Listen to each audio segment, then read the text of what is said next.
My sister turned me in for fabricating my service record. I didn't utter a word until the military judge opened my file, went white, and left the room. That's when I realized someone was done for, but it wasn't me.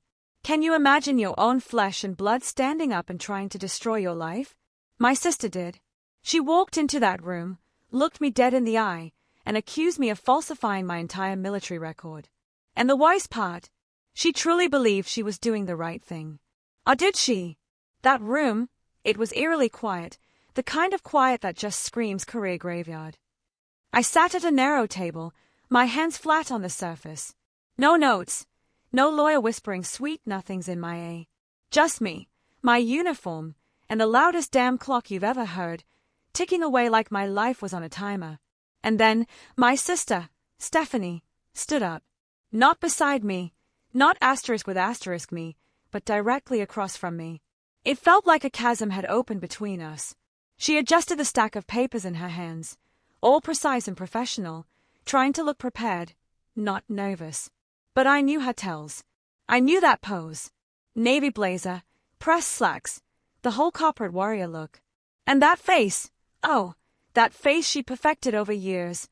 Concerned, responsible, almost asterisk pained asterisk, like she was being forced into this, disappointed and asterisk me asterisk for putting her in this position. Then she cleared her throat, and it hit me.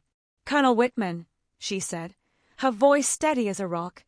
I'm here to formally report Sergeant Morgan Hale for falsifying her military service record. Just like that. No drama, no raised voice. Like she was reading a grocery list. But those words, they were a hammer. I didn't flinch. Not even a twitch. A few heads turned my way, you know, looking for the denial, the outrage. Anything. I gave them absolutely nothing. Stephanie just kept going, not even glancing at me. Her eyes were fixed on the panel, on the judge. She honestly looked like she believed she was doing the right thing. Or at least, she wanted them to believe it. She listed off discrepancies, deployment timelines, role designations, commendation records. And then she dropped the bomb. Intentional misrepresentation. Asterisk intentional star. That word hung in the air, heavy and poisonous. This wasn't a paperwork mix-up. This was fraud. Dishonesty. The kind of accusation that doesn't just stop your career, it obliterates everything you've ever worked for. Colonel James Whitman, the judge, didn't react. He was a stone. Sitting straight, hands folded, eyes forward. He'd seen it all. Heard it all. Miss Hale, he said, his voice flat, you're reporting this as a private citizen. Yes, sir, Stephanie replied. And as a former service member, I currently work in federal defense compliance. Of course, she squeezed that in. It always gave her credibility. Always. Whitman just nodded once, making a note. You're aware of the seriousness of this allegation. I am, she said. That's why I felt obligated to come forward. Asterisk obligated star. I watched her say it with a straight face. She launched into specifics, dates, units, timelines. Fluent, confident. Like she'd rehearsed this script so many times, the accusations had started to sound like facts even to her. According to her, my first overseas deployment overlapped with a stateside assignment. According to her, a commendation listed me as acting lead on a task I wasn't assigned to. According to her, a unit code didn't align. None of it sounded wild. That was the real problem. It all lived in this murky gray area where paperwork could be twisted just enough to look wrong if you squinted hard enough. Whitman listened. The panel listened. No one interrupted. When she finished, she placed her documents neatly in front of the clerk. A complete package. Tabbed. Indexed. Then she sat down. The room waited. Colonel Whitman finally looked at me. Sergeant Hale, he said, do you wish to respond to the allegation at this time? This was the asterisk moment. Everyone in that room expected me to speak. The junior officer on the panel leaned forward. The clerk's pen hovered. Even Stephanie shifted, just a fraction, like she was bracing for impact. I didn't give it to them. No, sir, I said. 2 words. Flat. Calm. Whitman studied me for a second. You're declining to make a statement. Yes, sir. He didn't press. just nodded and turned back to the file in front of him. That file. It was thick. Thicker than anything Stephanie had brought. This was my official record. Everything the system had on me. Orders, evaluations, deployment logs, old reports most people forgot existed. Whitman opened it slowly. The sound of paper shifting felt deafening. He skimmed the first page, then the second. I stayed still. Across from me, Stephanie's posture relaxed. Not much, but enough that I noticed. This was the part she trusted. The part where authority took over and did the work for her. Whitman reached a page somewhere in the middle and stopped. Not paused. Stopped star. His eyes moved back to the top of the page, then down again. He leaned forward slightly, like he was double-checking a detail he never expected to see. The silence stretched. The junior panel member glanced at Whitman, then the file, then me. The clerk's pen finally touched paper, then lifted again when nothing was said. Whitman turned one page back, then forward. I watched his jaw tighten. He didn't look at Stephanie. He didn't look at me. He just stared at that document like it had personally offended him. After a few seconds, he closed the file halfway, resting one hand on the cover. "Excuse me," he said. It wasn't an announcement. It wasn't a command. It was a statement. He stood up. Chair shifted. Someone behind me inhaled sharply. Whitman picked up the file, tucked it under his arm, and walked toward the side door leading to his chambers. He didn't explain. He didn't give instructions. He didn't ask anyone to wait. He simply left the room. The door closed behind him with a soft, final click. For a moment, no one moved. Then the room filled with small, confused sounds. A chair creaking. A quiet cough. The junior panel member leaned toward the clerk, whispering something I couldn't hear. Stephanie turned her head slightly, watching the closed door. Her brow furrowed just a little. She hadn't expected that. I stayed where I was, hands still on the table, eyes forward. My pulse hadn't changed. My breathing hadn't changed. This wasn't shock. This was confirmation. Because when Colonel Whitman reached that page in my file, he hadn't seen me. He'd seen a mistake that shouldn't exist. And people like him don't walk out of a room unless something is very, very wrong. The chair across from me scraped lightly against the floor as Stephanie shifted her weight. Small sound, but in a room that had gone silent the moment the judge left, it landed hard. I didn't look at her. I focused on the edge of the table where the laminate was chipped, a tiny flaw I'd noticed when I first sat down. I traced it once with my thumb, slow and deliberate, then stopped. No one told us to speak. No one told us to wait. The system doesn't always give instructions when it's recalculating. The junior panel member leaned back, trying to look relaxed and failing. The clerk stared at her screen like it might magically explain what just happened. A couple of officers in the back exchanged glances that said, without words, that wasn't standard. Stephanie cleared her throat again. "Is this normal?" she asked, keeping her voice low, careful not to sound impatient. The clerk didn't answer. She didn't know. I did. Silence in a military room isn't empty. It's active. It means something is being weighed somewhere else by someone who doesn't need commentary. I sat with my back straight and my shoulders squared, the way I'd been trained to sit in rooms where you don't control the outcome. I'd learned early that posture communicates more than words. Panic slouches. Confidence doesn't fidget. Stephanie glanced at me, just once. I kept my eyes forward. She'd expected something by now. A protest, an outburst, a whispered explanation she could twist into doubt. Instead, she got nothing. That bothered her more than yelling ever could. This wasn't the first time my silence had made people uncomfortable. Years earlier, during a logistics review overseas, a colonel had accused my team of misreporting fuel usage. The numbers didn't line up, and he wanted someone to argue. He wanted excuses. I let him talk. I waited until he ran out of air, then handed him the original manifest. He'd stared at them for a long time before muttering an apology he didn't really mean. I'd learned then that silence forces the other side to keep going. And people who keep going long enough eventually show their hand. Stephanie shifted again, this time crossing her legs sharply. She tapped the edge of her folder with one finger, a habit from her compliance days. She looked composed, but I could see a crack forming under the surface, in the way her jaw tightened when the door to the judge's chamber stayed closed. She leaned toward the clerk. "Do you know how long this usually takes?" The clerk shook her head. The colonel didn't say. Stephanie nodded, lips pressed thin. Asterisk of course, star. She sat back, then looked at me directly.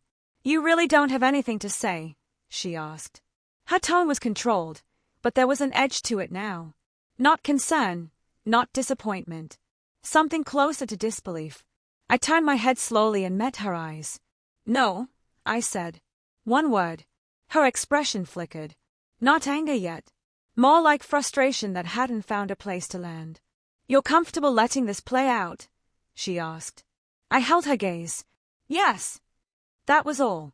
She scoffed softly and looked away, shaking her head like I was making her job harder than it needed to be, like this was still about efficiency. The room settled again. Minutes passed. 10, maybe more. Time stretches differently when no one is in charge of the clock.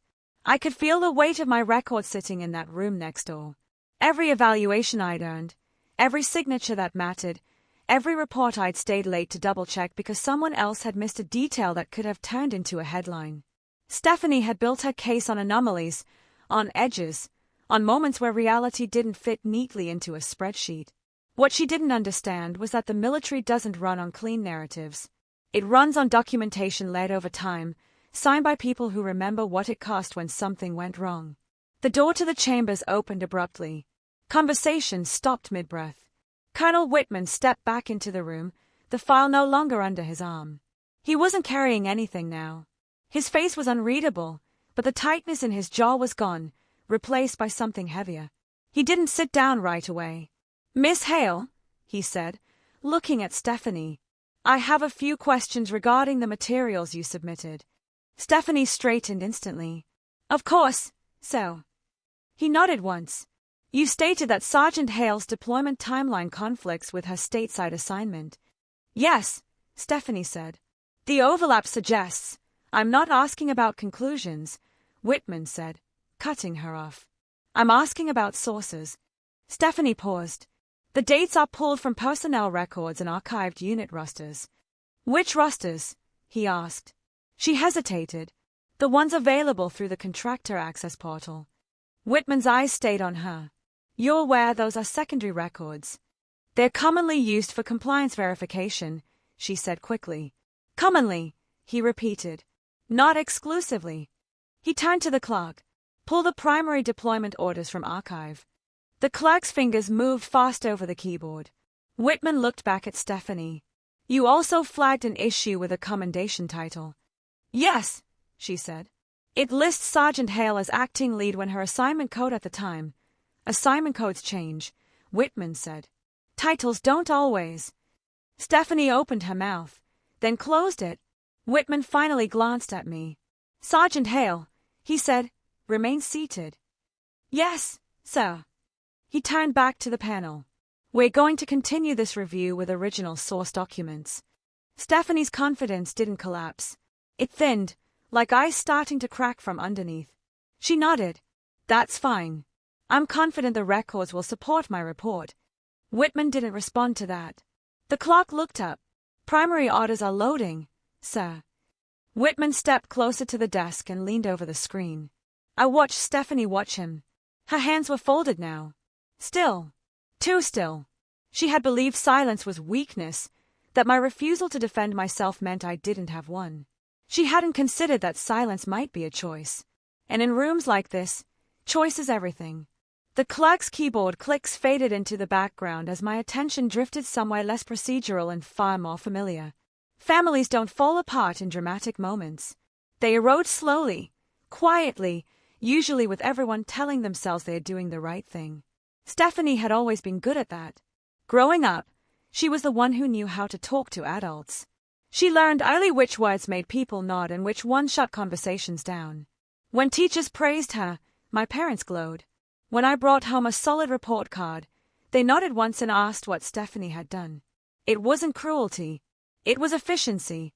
Stephanie fit the version of success my parents understood. She went to the right schools. She asked the right questions. When she joined the military briefly after college, they called it *experience star. When she left early and moved into civilian compliance work, they called it *strategic star. When I enlisted, they called it *impulsive star. I hadn't planned to make a statement. I needed structure. I needed rules that didn't shift based on who you knew. The military offered that. Show up, do the work, own the results. No explanations required. Stephanie didn't see it that way. She saw a system, and systems to her were meant to be navigated. At family dinners, she talked about contracts and audits and federal standards. She talked about how things should look on paper. I talked less. When I did, I talked about timelines and accountability and what happens when people don't double-check their work. My parents listened to both of us, but they believed her. She sounded like authority. I sounded like resistance. That difference mattered now. "Colonel," Stephanie said, her voice pulling me back into the room. "I want to be clear that my intention here isn't personal." Whitman didn't look up from the screen. Intentions aren't relevant. Accuracy is. Stephanie nodded, tight-lipped. "Of course." I could hear my mother's voice in her tone. Calm, measured, reasonable. The same voice that used to tell me not to overreact. The same voice that said, "Let's just see what happens," as if outcomes were weather patterns and not choices. The clerk pulled up the primary orders, rows of scanned documents dating back years. The formatting was older, the font slightly different, the margins wider than modern templates. Whitman leaned closer. "Interesting," he said quietly. Stephanie leaned forward too. "What is it?" "These orders were issued under a transitional format," Whitman said. "Only used for a short window." "Yes," she said quickly, which is exactly why he raised a hand, stopping her mid-sentence. "This format was retired before the dates you're claiming overlap," he said. "But not before Sergeant Hale's deployment." Stephanie blinked. "That doesn't make sense." "It does if you're looking at secondary records," Whitman said. "They often compress timelines." She shook her head. "The contractor portal pulls from verified data." "It pulls from aggregated data," Whitman corrected. "Not original orders." The panel shifted. The junior member sat up straighter now. Stephanie glanced at me again. This time, there was something else in her eyes. Calculation. She'd expected the room to stay focused on me, on my supposed inconsistencies. Instead, the questions were turning toward her sources. "This still doesn't explain the commendation," she said, pressing forward. "The title listed exceeds her assignment code." Whitman clicked through another file. "Titles are recommended by commanding officers." "Yes, but approved centrally." "Approved after review," he said, "which includes contextual authority." Stephanie frowned. Contextual authority. He looked at her. When someone is performing duties above their billet due to operational necessity. Her mouth tightened. I remember the night that commendation came through. I'd been asleep on a cot in a warehouse. Boots still on. We were 3 people short, and the schedule didn't care. I took the lead because someone had to. No speeches, no recognition, just work. The paperwork followed later. Slowly. Correctly. Stephanie hadn't been there for any of that. She'd been reading reports, not writing them. "My parents saw the same documents," she said suddenly. "They agreed something was off." That landed differently. Whitman looked up. "Your parents?" "Yes," she said. "They reviewed the records. They signed affidavits." The room stilled again. Affidavits. Statements under oath. I felt something tighten in my chest, but I didn't move. "Are they present?" Whitman asked. "No," she said, "but they are available if needed." Whitman nodded once. "We'll address that later." Later. Not now? Not in her control. Stephanie exhaled slowly. "Colonel, with respect, this feels like we're losing focus. The issue isn't the formatting. It's the pattern." "What pattern?" he asked. She gestured toward the screen. "Multiple anomalies taken together." Whitman folded his arms. "Anomalies require explanation. Patterns require proof." She hesitated. "Just a fraction." "Sergeant Hale's career advanced quickly," she said. "Faster than average." That was new. The panel murmured quietly. Whitman didn't. Advancement isn't evidence. It can be, she insisted, if it's built on misrepresentation. He turned his chair slightly, facing her fully now. Do you have evidence of misrepresentation beyond documentation that conflicts with secondary sources? Stephanie opened her mouth, then closed it. She looked down at her papers, flipping a page that didn't contain what she needed. I watched her realize something she hadn't planned for. She'd built her case assuming the room would share her trust in surface-level data, that authority would accept her framing because it sounded reasonable. She hadn't planned on someone checking deeper.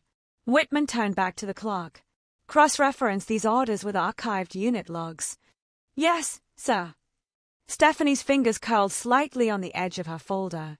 She'd crossed a line she couldn't uncross. Not by accusing me, but by pulling family into a system that doesn't care about family names. And for the first time since she'd stood up and said my name out loud, she looked unsure whether she still understood the rule she thought she was enforcing.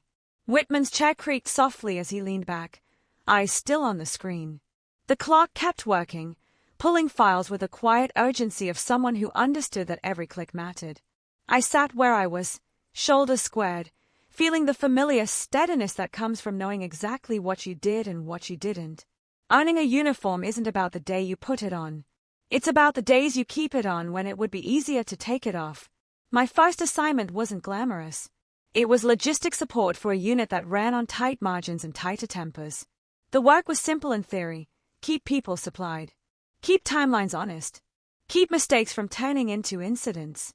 In practice, it meant long nights reconciling numbers that didn't want to line up and early mornings explaining why they had to.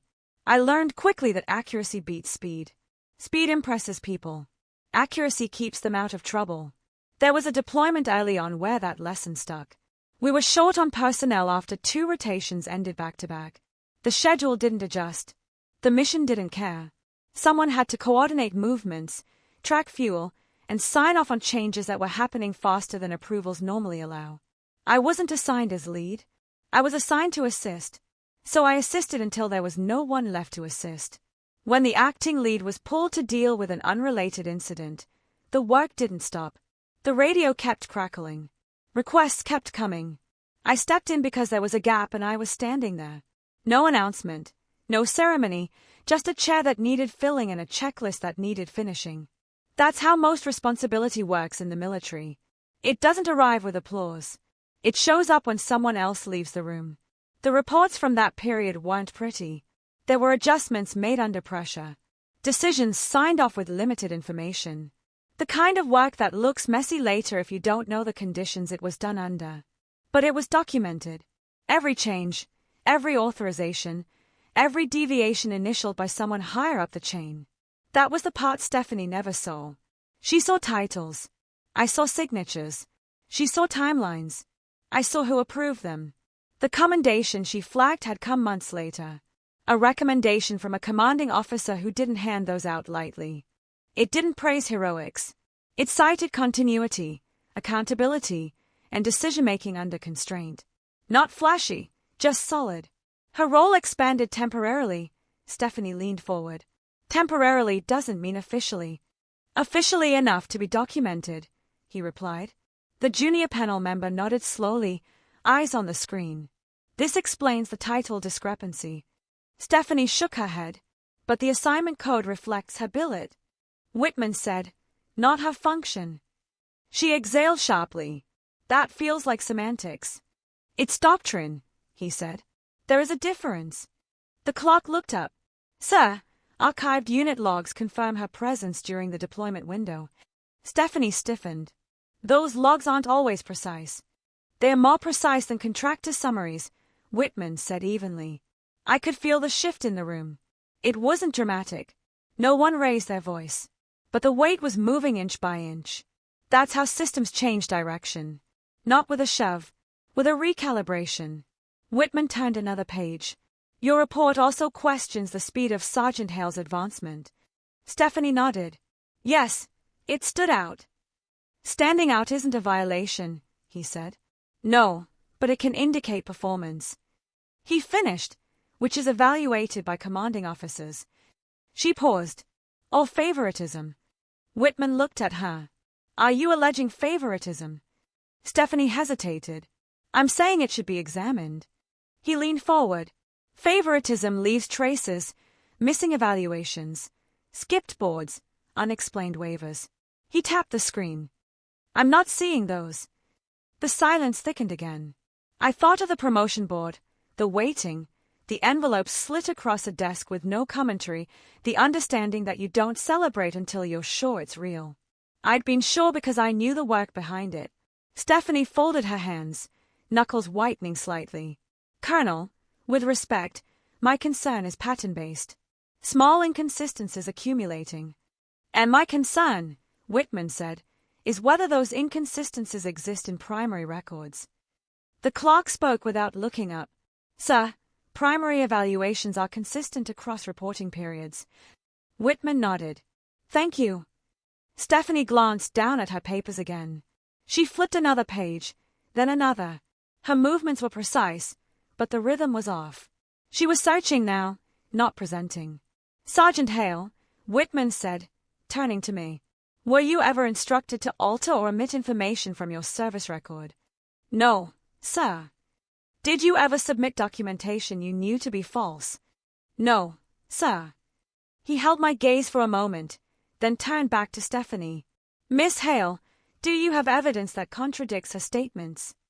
Stephanie opened her mouth, closed it, opened it again.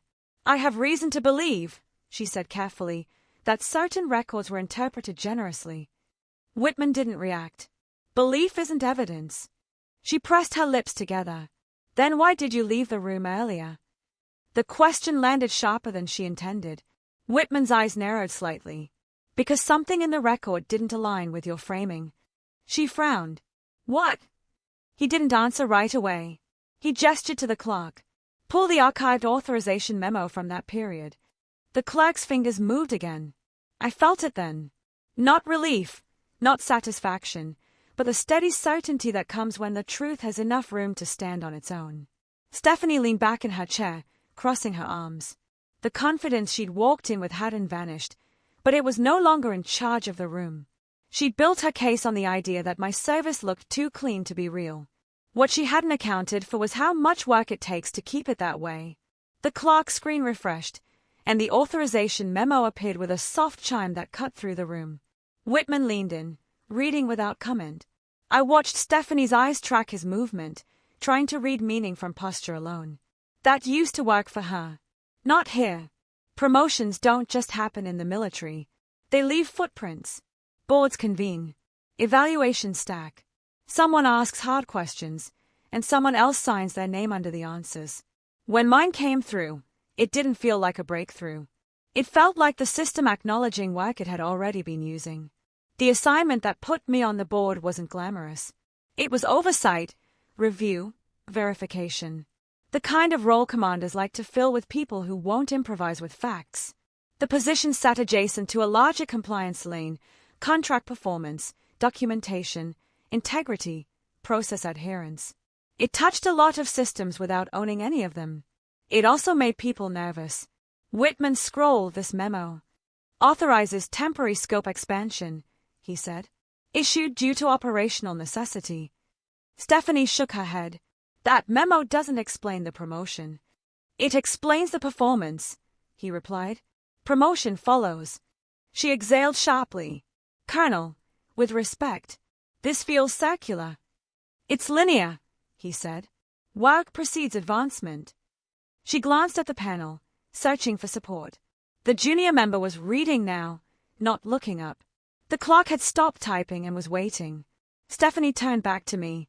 You were selected for a role that reviews processes tied to contractor compliance.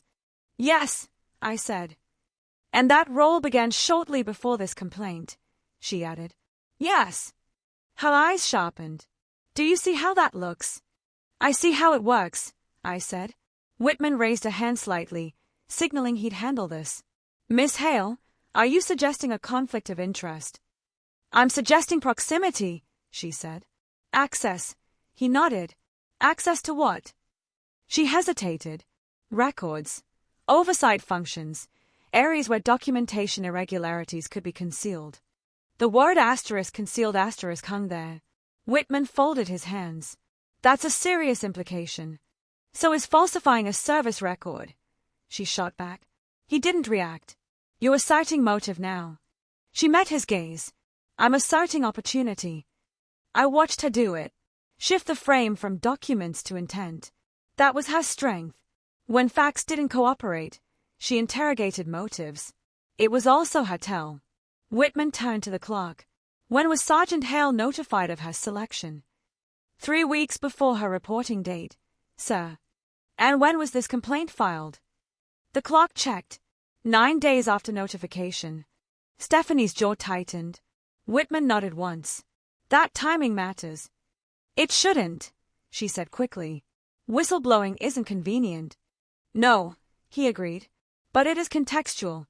She leaned forward. Are you implying this is retaliation? I'm implying we consider all possibilities, he said, including why this arose when it did. The room stayed quiet. Not awkward. Focused. I thought back to the briefing where I'd been told about the new role. The language had been careful, neutral. Asterisk, you're being considered. Your background fits.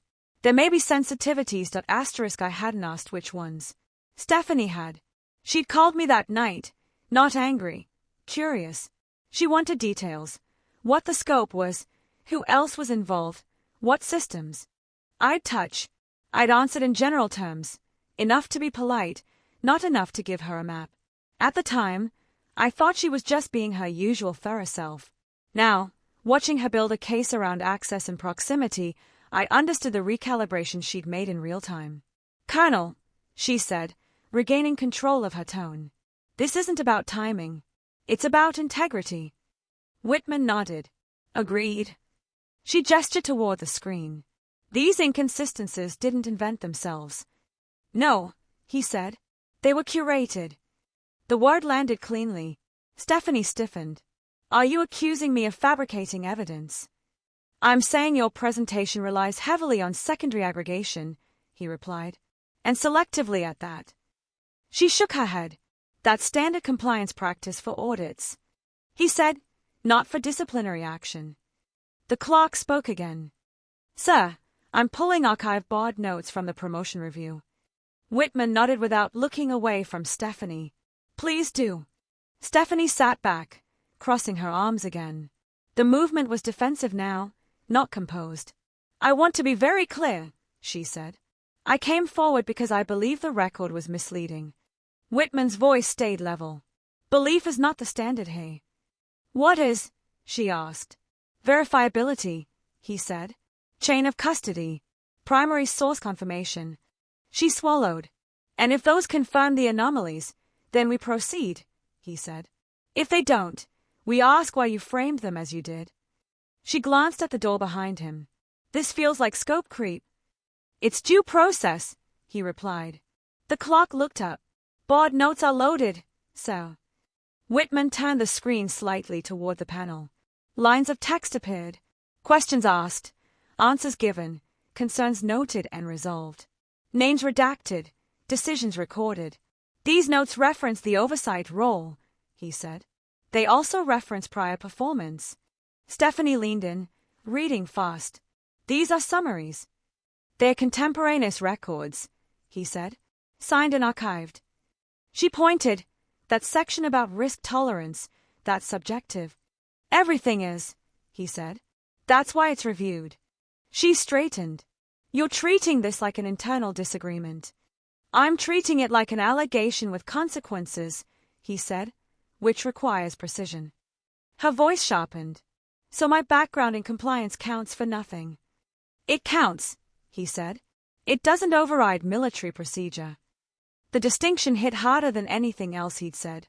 Stephanie had spent years operating adjacent to authority, advising it, auditing it, interpreting it. In her world, proximity was leverage. Here, it wasn't. Whitman turned to me again. Sergeant Hale, did you ever communicate with your sister about the scope of your oversight role prior to this complaint? Yes, sir. Did you provide her with documents?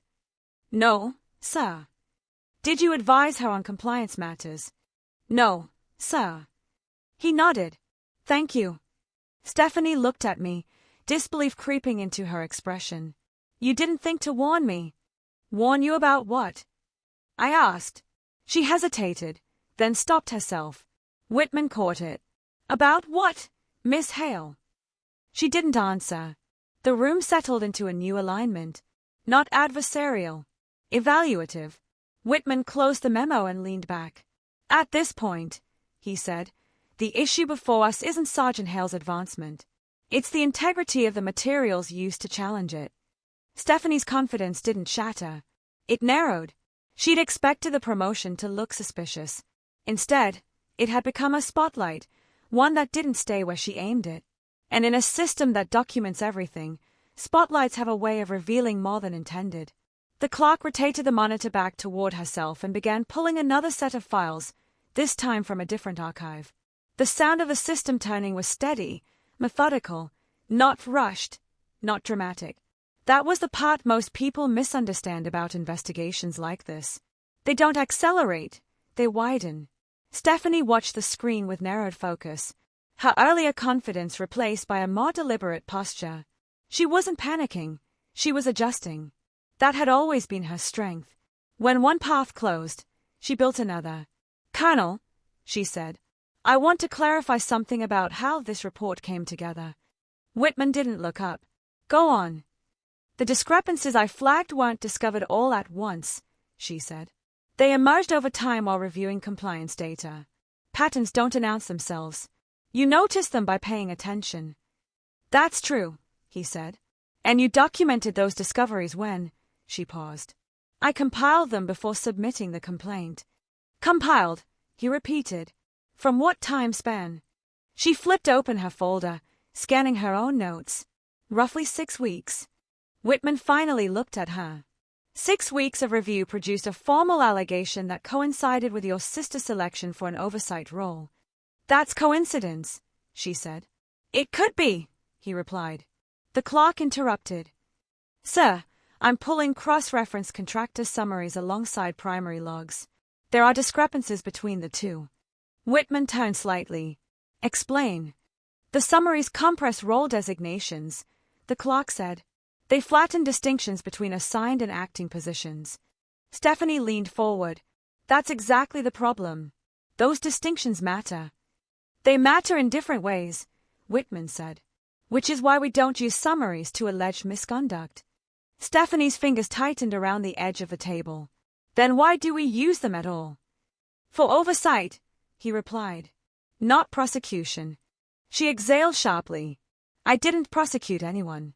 I reported concerns which initiated a disciplinary process. He said, words matter. The panel sat quietly, watching the exchange with the focus of people who understood the implications. This wasn't about me anymore. It was about how evidence enters the system. Stephanie shifted tactics. The affidavits, she said. My parents' statements corroborate my concerns. Whitman nodded once. We'll address those. They review the same materials I did, she continued. They reached the same conclusion. They reached your asterisk conclusion, he corrected. She frowned. Are you suggesting I influence them? I'm suggesting they're not independent verifiers, he said. They're family. She straightened. So am I. Yes, he said, which is why this requires care. The clerk looked up again. Sir, contractor summaries omit authorization memos. Whitman nodded. As expected. Stephanie stayed at the screen. Those memos aren't always included. They're always included in primary records, he said. Which is what we're using now. She shook her head. Then why were they missing from the portal? Whitman folded his arms. Because the portal isn't designed to adjudicate. Silence followed. I could see Stephanie recalculating. She'd built her case to survive a surface-level review. She hadn't expected the floor to be pulled up. Colonel, she said carefully, are you saying the system is flawed? I'm saying it has layers, he replied. And you stopped at the one that supported your narrative. Her lips pressed together. I stopped where my access allowed. That's another concern, he said. Scope. She stiffened. My access is appropriate for my role. Your role doesn't include filing disciplinary complaints, he said. It includes flagging issues for internal review, and that's what I did, she insisted. You filed a formal allegation, he said. Those are not the same. The junior panel member spoke up for the first time in several minutes. Miss Hale, did you attempt to resolve these discrepancies through internal channels before filing? Stephanie glanced at him. I didn't feel that would be effective. Why not? He asked. She hesitated. Because of potential conflicts. Which conflicts? Whitman asked. She looked down at her papers. Because my sister was involved. That's precisely why internal channels exist, he said. To remove personal bias. Stephanie's voice tightened. You're assuming bias. I'm evaluating risk, he replied. The clerk cleared her throat. Sir, I'm seeing edits in the contractor's summary timestamps. Whitman leaned in. Edits? Yes, she said. Version updates within the review window. Stephanie's head snapped up. That's normal. Summaries update dynamically. Do they overwrite prior versions? Whitman asked. They can, she said, depending on settings. Whitman nodded slowly. So the data you reviewed may not reflect the original state. It reflects the current state, she said. He met her gaze, which isn't the same thing. The room shifted again, subtle but unmistakable. Stephanie had assumed her familiarity with compliance systems gave her an advantage. What it had actually done was expose the limits of those systems when removed from context. Let me be clear, she said, a trace of frustration breaking through. I did not alter anything. Whitman's voice stayed neutral. No one has accused you of that. She paused. Then what are you implying? That interpretation matters, he said. And so does presentation. The clerk spoke softly. Sir, original logs confirm Sergeant Hale's presence and role during the flag periods. Whitman nodded. Thank you. Stephanie leaned back, arms crossed tightly now. So you're dismissing the report? Not yet, he said. We're examining how it was constructed. She scoffed. This feels backwards. It's thorough, he replied.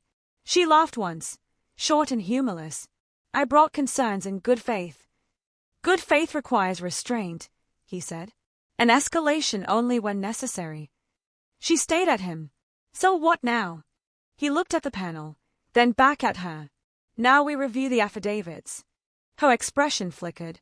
They were signed based on the same summaries, she said, which means their foundation matters. He replied. She opened her mouth to argue, then stopped. I watched her realize that every step she'd taken to strengthen her case had added another point of scrutiny. The more official it looked, the more accountable it became. Whitman turned slightly in his chair. At this stage, he said, we're no longer evaluating whether Sergeant Hale's record appears inconsistent at a glance. Stephanie's eyes narrowed. Then what are you evaluating? The integrity of the complaint itself, he said. The words settled into the room, steady and unavoidable. Stephanie had come here to build a case against me. What she hadn't planned for was being asked how she built it. And in a system that records every step, methods matter, just as much as outcomes. Whitman didn't speak for a moment. He stared at the screen like he was trying to remember where he'd seen something before. Not the words themselves, but the shape of the problem. He leaned back, then forward again, and finally reached for the mouse. Pull the incident log, he said. The clock blinked. Which one, sir? The supply chain disruption from that quarter, he said. The one tied to the emergency reroute. She nodded and began typing. Stephanie straightened. I don't see how an incident log is relevant to a personnel record. Whitman didn't look at her. You wouldn't. The room went quiet again. Not tense this time, but focused. The kind of quiet where people stop shifting because they sense a turn has already begun. I felt it too. Not relief, recognition. The sound of a door in your head opening because someone else finally walked through it. The clerk pulled up a dated entry with multiple attachments. The title was bland, Operational Disruption Summary, but the body was dense with timestamps, initials, and corrective actions. Whitman scrolled slowly. There, he said, stopping. He leaned closer, reading. His expression didn't change much, but his eyes sharpened. I remember this, he said. The junior panel member glanced up. You do? So. Yes, Whitman replied, because it nearly turned into a formal inquiry. Stephanie scoffed softly. With respect, sir, that doesn't mean it means. It means, Whitman said, cutting her off, that I had to sign off on an after-action report explaining why it didn't. He looked at the screen again. There was a cascade risk. One delay would have triggered another. Someone stabilized it. He scrolled. Here. The clerk leaned in. This section attributes coordination to Sergeant Hale. Whitman finished. Stephanie froze. That's impossible. She said she wasn't assigned lead. She wasn't, Whitman agreed. She was assigned continuity. He turned to the panel, which is why this stands out. The corrective actions weren't flashy. They were sequential, clean, the kind that only happens when someone is watching all the pieces at once. The junior member nodded slowly. That would explain the expanded scope. Whitman nodded. It would. Stephanie shook her head. But that still doesn't change the assignment code. Whitman looked at her. It explains why the code doesn't tell the full story. She leaned forward. So, you're saying memory overrides documentation? No, he said. I'm saying documentation corroborates memory. He clicked open another attachment. Here's the authorization memo that allowed temporary scope expansion. Stephanie stayed at the screen. That memo wasn't in the summary. No, Whitman said. It wouldn't be. Why not? Because summaries don't include exceptions, he said. They include norms. The clerk scrolled down. Sir, the memo is signed by 2 officers. Whitman nodded. Both were in my chain at the time. Stephanie's voice tightened. So, you know them? I supervised them, he said, which is why I remember the incident. He leaned back in his chair. I remember the call. I remember being told there was a bottleneck that didn't escalate because someone caught it early. He glanced at me, then back to the screen. I didn't remember the name until now. Stephanie sat back slowly. This feels subjective. Whitman's tone stayed even. It's contextual. She laughed once, sharp. So now context matters. It always has, he replied. You just weren't using it. The panel exchanged looks. The junior member scribbled a note. Whitman turned to the clerk. Pull the unit logbook entries from that week. Yes, sir. Stephanie's hands were flat on the table now, fingers spread. This is turning into a fishing expedition. It's an audit, Whitman said. You should be comfortable with those. The clerk pulled up scanned pages, handwritten notes, digitized and timestamped. Names appeared in a tight grid of initials and task markers. Hey, Whitman said, pointing. Repeated entries by the same individual. The clerk read, Initials, Mitch. Stephanie's jaw clenched. These entries reference approvals, Whitman said, not assignments. He looked up. Do you understand the difference? Stephanie hesitated. Approvals indicate authority. They indicate responsibility, he corrected. Authority is implied. She shook her head. That's a generous interpretation. It's an accurate one, he said. The clerk spoke again. Sir, cross-referencing shows no gaps in authorization. Whitman nodded, which means the record is internally consistent. Stephanie leaned forward. Except for the summaries, which are derivative, he said, not definitive. She opened her mouth to argue, then stopped. Whitman folded his hands. Miss Hale, when you review these summaries, did you check them against primary logs? She looked down. I didn't have access to all of them. So you relied on what you could see, he said. Yes.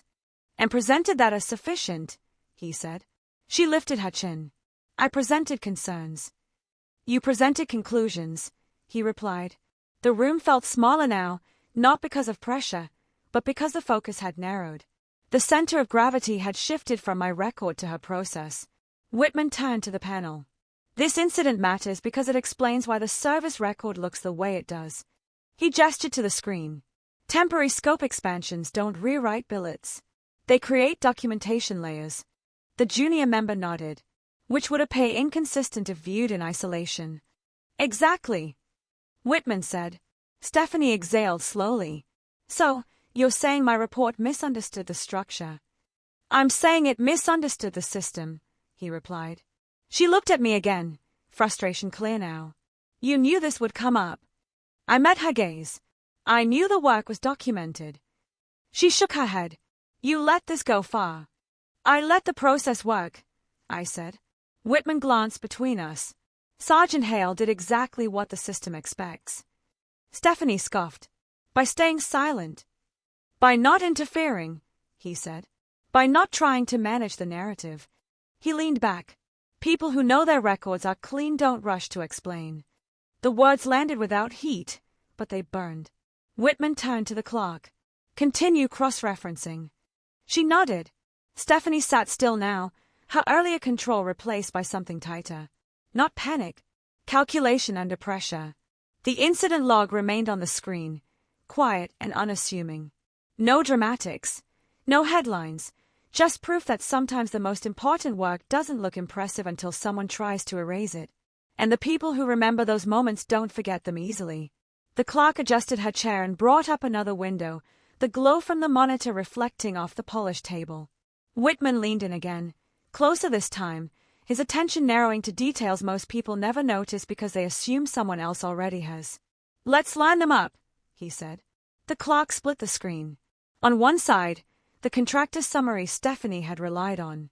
On the other, primary records pulled directly from archived logs, orders, authorizations, unit entries. Same dates, same names, different stories. Start with the deployment window, Whitman said. The clerk highlighted a range. Stephanie leaned forward. That's where the overlap occurs. Whitman nodded. According to the summary. He pointed to the primary record. According to this, the stateside assignment was suspended for operational reasons. Stephanie frowned. Suspended. Temporarily, he said, with written approval. The clerk scrolled. A memo appeared, time-stamped and signed. The language was dry, procedural, unmistakably official. Stephanie stayed at it. Why wasn't that reflected in the summary? Because summaries don't capture exceptions, Whitman said. They capture trends. She pressed her lips together. Exceptions matter. They matter most, he replied, which is why we don't prosecute off summaries. The junior panel member leaned in. Can you show the authorization chain? The clerk pulled up another document, then another. Names stacked vertically, each signature dated, each initial placed with intention. Whitman traced the line with his finger. This is clean. Stephanie shook her head. That doesn't explain the title discrepancy. Whitman didn't argue. He clicked. Another document appeared, an evaluation addendum. It referenced the same incident, the same time window, the same expanded responsibilities. The language was careful, specific, boring in the way only truthful paperwork is. Read this, Whitman said. Stephanie scanned the page quickly, then more slowly. It says, perform duties commensurate with acting lead. Yes, he said, because that's what she did. But her billet did not change, he finished, which is why the code didn't. The clerk added, this addendum was attached to the evaluation packet. Whitman nodded, which feeds the commendation. Stephanie looked up. So you're saying every inconsistency has a corresponding explanation? I'm saying every inconsistency is documented, he replied. Those aren't the same thing. She sat back. This feels overly technical. He looked at her. This asterisk is asterisk technical. The room settled into a rhythm now. Document. Compare. Verify. Each step pulled another thread loose from the case she'd built. The clerk spoke again. Sir, the assignment code flagged here was introduced mid-cycle. Whitman raised an eyebrow. Mid-cycle. Yes, she said. During the same quarter as the deployment. Stephanie leaned forward. That code shouldn't appear retroactively. It didn't, the clerk said. It appears prospectively, then backfills in summaries. Whitman nodded, which creates the illusion of overlap. Stephanie stayed at the screen. That's a system flaw. It's a system feature, Whitman replied. You just misread it. She laughed once, brittle. So the system is always right. No, he said, but primary records are. The junior panel member flipped through his notes. Are there any instances where the primary records contradict each other? The clerk checked. None that I can see. Whitman nodded. Consistency across independent sources. Stephanie crossed her arms tightly. Then why do the summaries look so bad? Because they weren't designed to tell the story, Whitman said. They were designed to support oversight at scale. She shook her head. That's convenient. It's accurate, he replied. The clerk pulled up another comparison. Sir, the commendation recommendation references the authorization memo. Whitman leaned in. Show me. The language lined up perfectly. Same dates, same incident, same expanded scope. No embellishment, no inflation. Stephanie stayed at it. Silent now. Whitman turned to the panel. At this point, the primary records corroborate each other across multiple sources. The junior member nodded. I'm not seeing misconduct. Whitman looked at Stephanie. Are you? She hesitated. I'm seeing a record that doesn't match surface expectations. That's not a violation, he said. That's complexity. She exhaled sharply. Complexity shouldn't protect someone. It doesn't, he replied. Documentation does. The clerk cleared her throat. Sir, there's also a note here regarding temporary reporting authority. Whitman gestured. Bring it up.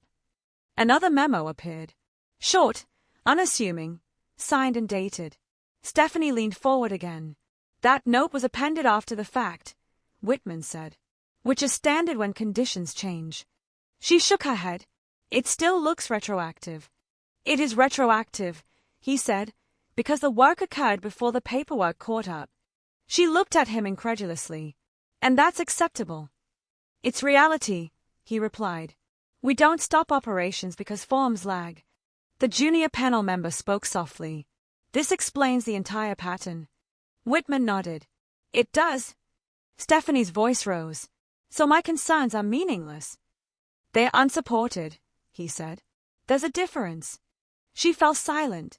The clerk continued pulling records, but the urgency had faded. What remained was confirmation, layer after layer of it. Whitman closed one document and opened another.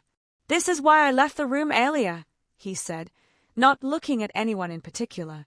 The formatting on one memo didn't match the summary version. That's not random.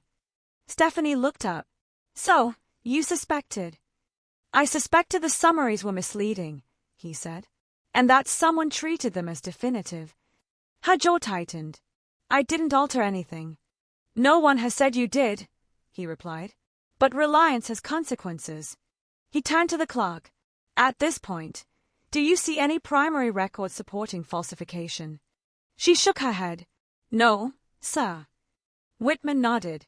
Then the allegation lacks evidentiary support. Stephanie leaned back, staring at the ceiling for a second before bringing her gaze back down. So that's it. Whitman didn't answer right away. He gathered a few documents, stacking them neatly. Paperwork doesn't lie, he said, but it can be misunderstood. He looked at her, especially by people who only see part of it. The room felt different now. Lighter, but not relaxed. The weight hadn't disappeared. It had moved from me to the complaint itself. And once that shift happens, the system doesn't rewind. It keeps examining, asking not just what was claimed, but how and why it was claimed in the first place. Whitman didn't announce a conclusion. He changed posture. It was subtle, the way authority often is. He straightened the stack of papers in front of him, aligned the corners, and slid one document to the side. The clerk mirrored the movement by closing a window on her screen and opening another. This one labeled with internal tracking codes instead of names. Before we proceed, Whitman said, we need to address the status of the complaint itself. Stephanie lifted her chin. On what grounds? On evidentiary sufficiency, he replied, and on process. The junior panel member looked up. Sir. Whitman turned slightly. When an allegation relies primarily on derivative data and omits primary corroboration, it raises a procedural concern. Stephanie crossed her arms. That sounds like semantics.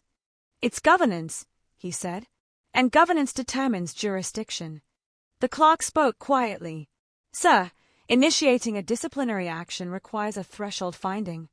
Whitman nodded. which we no longer have. Stephanie leaned forward. You can't just dismiss a report because it's inconvenient. Whitman met her gaze. I can set it aside when it's unsupported. He turned to the clerk. Change the case status to administrative review. The clerk's fingers moved. A status indicator on the screen shifted color. Stephanie's eyes flicked to it. What does that mean? It means, Whitman said, we're no longer evaluating Sergeant Hale's record for misconduct. She stared at him. Then what are you evaluating? The complaint, he said. Its construction, sourcing, and intent. The room absorbed that. I felt it in my shoulders first, the tension easing in a way that wasn't relief so much as recalibration. The weight had moved completely now. The question wasn't whether I'd done something wrong. It was why someone had insisted that I had. Stephanie shook her head slowly. You're turning this into an investigation of the reporter. I'm turning it into a review, Whitman corrected, which is standard when allegations fail to meet threshold. That's retaliatory, she said. It's reciprocal, he replied. The system doesn't punish people for reporting. It does examine how reports are made. The junior panel member glanced at the clerk. What triggers a review like this? Material reliance on non-authoritative sources, the clerk said. Selective presentation. Timing anomalies. Stephanie laughed. Sharp. Timing again. Whitman didn't smile. Yes, timing again. He leaned back. You filed this complaint 9 days after your sister's selection for an oversight role intersecting with compliance processes. That's coincidence, Stephanie said. Perhaps, he replied, but coincidence doesn't negate scrutiny. She leaned back, arms still crossed. So what now? You clear her and move on. Whitman didn't answer immediately. He flipped a page, then another, reading as he spoke. We document findings. We annotate the record. We ensure no adverse action proceeds. And my concerns, she pressed. They're recorded, he said, along with their limitations. The clerk looked up. Sir, do you want to flag potential conflicts of interest? Whitman nodded. Yes. Stephanie stiffened. Conflict. The familial relationship, he said, and your professional proximity.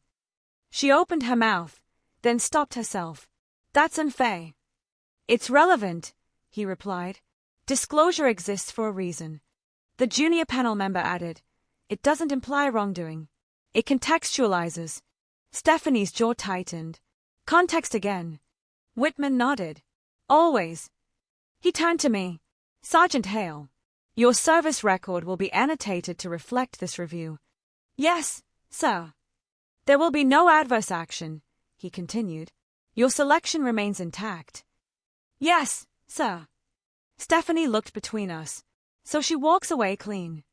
She walks away accurate, Whitman said. The clerk typed steadily, documenting in real time.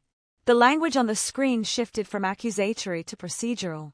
Terms like asterisk allegation asterisk and asterisk discrepancy asterisk were replaced with asterisk review findings asterisk and asterisk source limitation star. Stephanie leaned forward. You're invalidating weeks of work. Whitman looked at her. I'm qualifying it. She scoffed. That's a polite way to say dismissing. It's a precise way to say correcting, he replied. The junior panel member glanced at Stephanie. Miss Hale, did you consult your organization's ethics office before filing? She hesitated. I didn't think it was necessary. Whitman raised an eyebrow. Why not? Because this was a military matter, she said. And you're a civilian contractor, he replied. Which is why. Consultation matters. She exhaled sharply. So now my clearance is at issue. Whitman's voice remained even. That depends on what the review finds. Her eyes widened slightly. You're serious? I am, he said. Accuracy cuts both ways. The clerk spoke again. Sir, do you want to initiate a referral to the compliance liaison? Whitman nodded. Yes. Limited scope. Stephanie sat back slowly. The room felt quieter, but not empty. The quiet of a system shifting into a different mode. I watched her process the realization that the momentum she'd created hadn't vanished. It had redirected, and now it wasn't aimed at me. You're saying, she said carefully, that my report may have consequences for me. I'm saying, Whitman replied, that actions in regulated systems always do. She laughed softly, a sound without humor. I was trying to protect integrity. And we're protecting it, he said, by applying the same standards to everyone. The clerk finalized an entry and looked up. Status updated. So. Whitman nodded. Good. He gathered the documents in front of him, separating them into 2 stacks, one thinner, one thicker. The thinner stack slid toward me. These are the findings related to your record, he said. They'll be added as a closure note. Yes, sir. The thicker stack remained where it was. And these, he said, pertain to the complaint. Stephanie's eyes followed the papers like they were moving objects she couldn't stop. She looked at me, searching for something, a reaction, a comment, an expression she could frame. I gave her none. Whitman stood, not to leave this time, but to reposition himself at the head of the table. We'll recess briefly to allow the review to formalize. Stephanie started to speak, then stopped. The system had turned. Not with a gavel, not with a declaration. With a change in focus so clean it felt almost impersonal. That's how reversals happen here. Not loudly, not all at once. They happen when the question stops being who did something wrong and becomes how a claim was built. And once that question is on the table, it doesn't need anyone's permission to keep going. The recess didn't empty the room, it thinned it. Whitman stepped out with the clerk, leaving the panel seated and the screen frozen on a neutral administrative page. No one spoke. No one checked their phone. The air felt tighter now, not because of pressure, but because there was nothing left to control. Stephanie broke first. This is unbelievable, she said, her voice low, but sharp. I tried to do this the right way. I didn't answer. She turned toward me fully, her chair scraping louder than she meant it to. You could have said something earlier. I kept my hands flat on the table. I did, I said. When? She demanded. When I didn't interfere, I said. When I let the record speak. She shook her head. That's not fair. Neither is accusing someone of fraud, I replied. Her mouth tightened. You know why I did this? I looked at her then. Not with anger. With something closer to recognition. You did it because you thought you were losing control. Her eyes flashed. That's not true. You asked about my new role, I said. You wanted to know what I'd be reviewing. That's normal. It's curious. It's curious, I said, and it became urgent. She stood up abruptly and paced a few steps, then stopped. You don't understand the pressure I'm under. I understand systems, I said. Pressure doesn't change how they work. She laughed. Bitter. Easy for you to say. You wear a uniform. People assume you're honest. They assume I'm accountable, I corrected. There's a difference. She turned back to me. You think this ends here? I think it already did, I said. Her expression hardened. You're enjoying this? No, I said. I'm finished with it. She stayed at me, searching for something she could use. Mom and Dad trusted me. I nodded. They trusted you with partial information. She scoffed. They signed affidavits based on summaries, I said. Not originals. Her voice rose slightly. You're blaming them now. I'm stating facts, I said. The same ones you relied on. She stopped pacing. They didn't want you embarrassed. They helped file a complaint that could have ended my career, I said. That's not protection. She crossed her arms. You've always been dramatic. I smiled once. Then you've always been confident. The door opened and my parents stepped in. They hadn't been present for the hearing itself, but now they stood just inside the room, unsure where to look. My mother's hands were clasped tightly in front of her. My father's posture was rigid, like he was bracing for impact. Stephanie turned toward them immediately. They are twisting this. My mother looked at her, then at me. What's happening? I didn't answer. I didn't need to. Stephanie stepped closer to them. The judge is overreaching. This was supposed to be about Morgan's record. My father frowned. Isn't it? Stephanie hesitated. It's become more complicated. That's one way to put it, I said. My mother turned to me. Why didn't you tell us there was more to this? I met her eyes. You didn't ask. She flinched slightly. We thought you were hiding something. You assumed, I said. Stephanie scoffed. Don't turn this on them. They signed sworn statements, I replied. That matters. My father's jaw tightened. We trusted you. Stephanie nodded. And you should have. I spoke before she could continue. You trusted her process, not the facts. My mother's voice wavered. Are you saying she was wrong? I'm saying she didn't verify, I said. Stephanie's tone sharpened. I verified what I could see. And ignored what you couldn't, I replied. The room went quiet again. My father rubbed his temples. This wasn't supposed to go this far. It was always going to, I said. You don't accuse someone of falsifying a service record and expect it to stay small. Stephanie turned on him. I did this to protect all of us. My father looked at her, really looked. From what? She opened her mouth, then stopped. My mother's eyes flicked between us. Is there something else? Stephanie's silence answered the question better than words. I stood up slowly, the chair legs whispering against the floor. This is where I step out. My mother looked startled. You're leaving? I'm done, I said. Stephanie laughed sharply. Running away again. No, I said, walking away. My father's voice was low. You don't have to do that. I do, I said, because this isn't about misunderstanding anymore. Stephanie stepped toward me. You think you're better than us now. I think I'm separate, I replied. She stayed at me, anger and something else mixing in her expression. You're going to regret this. I shook my head. I already didn't. The door opened again. Whitman re-entered with the clerk, their expressions neutral, professional. Please be seated, Whitman said. I sat back down, not because I had to, but because I chose to. Stephanie returned to her chair, more slowly this time. My parents remained standing at the back, uncertain and quiet. Whitman glanced around the room, taking in the shift. He didn't need it explained. We're resuming. The clerk placed updated documents on the table, sliding one set toward me and another toward Stephanie. This review is nearing closure, Whitman said. Stephanie stiffened. My mother clasped her hands tighter. Whitman continued. Before we conclude, there are matters of record we need to address. Stephanie leaned forward. About her.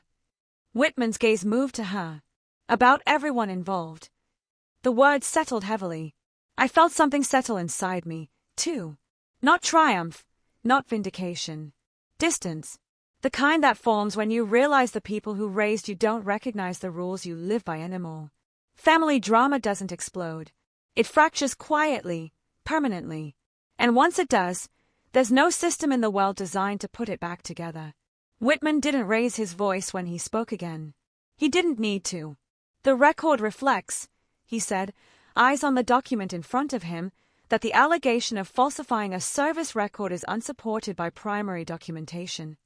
The words were plain, procedural, the kind of language that doesn't invite argument. He continued, the review confirms consistency across archived orders, authorization memos, unit logs, and evaluation addenda. The clerk typed steadily as he spoke, capturing every line in the official record. There will be no adverse action taken against Sergeant Morgan Hale, Whitman said. Her service record remains intact. I nodded once. Yes, sir. Stephanie didn't move. Whitman turned a page. This review also notes material reliance on derivative data, selective interpretation, and the absence of primary verification in the submitted complaint. Stephanie's fingers tightened on the table. As such, Whitman went on, the complaint is closed as unsubstantiated. The clerk changed the status indicator again. Another color, another system confirmation. Whitman finally looked up. Miss Hale. Stephanie met his gaze. Yes. This does not constitute a finding of misconduct on your part, he said. However, the record will reflect concerns regarding process and disclosure. Her voice was thin. What kind of concerns? Conflict of interest, he replied. Scope of authority. Escalation without internal consultation. She swallowed. And my clearance? Whitman paused just long enough for the question to land. That will be handled by the appropriate office. The words were neither a threat nor a promise. They were a handoff. The clerk placed a final document in front of me and slid it across the table. Sergeant Hale, please review and sign. I scanned it quickly. Closure language, review summary, no qualifiers, no footnotes that could be misread later. I signed. Whitman nodded. You're cleared to return to duty. Yes, sir. Stephanie looked at the paper in front of her, then up at him. So, that's it. That's the review, Whitman said. She laughed quietly. After everything. He met her expression without sympathy. Systems don't respond to feelings. The clerk gathered the remaining documents and stood. Sir, all entries have been logged. Whitman nodded. Thank you. The panel members rose, chairs moving in unison. No applause, no acknowledgement. Just the end of a process that had done exactly what it was designed to do. Whitman turned to me one last time. Sergeant Hale. Yes, sir. You handled this correctly. I held his gaze. I know, sir. He inclined his head slightly. That was all. The room began to empty. The panel filed out first. The clerk followed, carrying the record with her. Whitman left without ceremony, already focused on whatever came next. I gathered my things, nothing more than I'd arrived with, and stood. Stephanie remained seated. My parents stood near the back, unsure whether to approach. My mother took a tentative step forward. Morgan. I didn't turn. I don't have anything to say, I said, keeping my voice even. And I don't need anything explained. My father cleared his throat. We didn't know. You didn't check, I replied. Stephanie stood abruptly. So, you just walk out. I faced her then. Not with anger. Not with satisfaction. With clarity. I said. She shook her head. You think you've won? No, I said. I think I'm done. She scoffed. You're throwing us away. I'm leaving a situation that required me to defend my existence, I said. Those aren't the same thing. My mother's eyes filled. You're still our daughter. I nodded. And I'm still accountable to my oath. Stephanie laughed bitterly. You always choose the system. I choose reality, I said. The system just records it. I walked toward the door. No one stopped me. Outside, the hallway was quiet. Not empty, just calm in the way institutional spaces are once decisions have been finalized. I took a breath. I hadn't noticed I'd been holding and adjusted my uniform. My phone buzzed once. A message from my unit. Short, direct, acknowledging my return. I typed a brief response and slipped the phone back into my pocket. The elevator doors opened. I stepped inside and watched the reflection of my uniform in the mirrored wall. No cracks, no stains. Just fabric, rank, and the weight of choices made and owned. When the doors closed, the building didn't feel smaller behind me. It felt complete. Outside, the air was colder than it had been that morning. Clear. I walked toward my car without hurry, each step unremarkable in the way real resolutions usually are. I didn't feel victorious. I didn't feel wounded. I felt accurate. In the military, accuracy isn't a personality trait. It's survival. It's how you keep the wrong story from becoming the official one. My sister had tried to rewrite my record. The system had declined. Not because it favored me, not because it punished her, but because the truth had already been filed, signed, and stored in places that don't care who you are to each other. I drove away without looking back. There was work waiting. So, there it is. My story. And honestly, it still feels a bit surreal looking back. What do you guys think? Have you ever had family try to tear you down, or been accused of something you absolutely knew wasn't true? I'd love to hear your thoughts in the comments below. What would *U* have done in my place?